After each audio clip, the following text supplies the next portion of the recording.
ఇన్వెస్ట్మెంట్లు అనబోతున్నాను నేను. ఇన్వెస్ట్మెంట్లు అనగానే gold ఇన్వెస్ట్మెంట్లు Yeah. ఒక దశలో దేశాన్ని కాపాడింది కూడా గోల్డ్ నిల్వలే.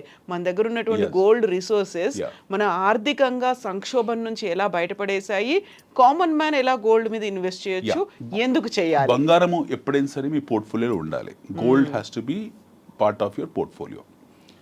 బంగారం అనేది ఖచ్చితంగా మీ పోర్ట్ఫోలియోలో ఉండాల్సిన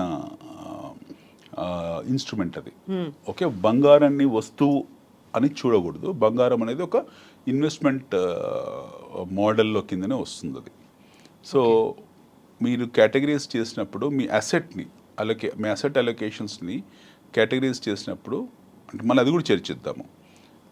కొద్దిగా సేఫ్టీ ఉండే కొద్ది పర్సంటేజ్ ఎఫ్డీలో పెట్టుకోవచ్చు, కొద్ది పర్సంటేజ్ మ్యూచువల్ ఫండ్, కొద్ది పర్సంటేజ్ స్టాక్ మార్కెట్, కొద్ది పర్సంటేజ్ బంగారం, కొద్ది పర్సంటేజ్ రియల్ ఎస్టేట్ ప్రాపర్టీస్ అనేవి సేఫెస్ట్ హెవెన్స్ ఇవన్నీ కూడా ఈ కాలంలో. రాబో కాలంలో వచ్చే 20 ఏళ్ళు 30 ఏళ్ళ తర్వాత ఎలా ఉంటుందో మనకు కూడా వాటి ఎలా ఉంటుందో తెలియదు కాబట్టి, బట్ యాజ్ ఆఫ్ నో ఇవి సేఫెస్ట్ హెవెన్స్ అనమాట. ఎస్, బంగారం కూడా వచ్చేప్పటికి ఏంటంటే బంగారం అనేది మీరు గత 100 సంవత్సరాల దాని ట్రాక్ రికార్డ్ తీసుకున్నా సరే బంగారం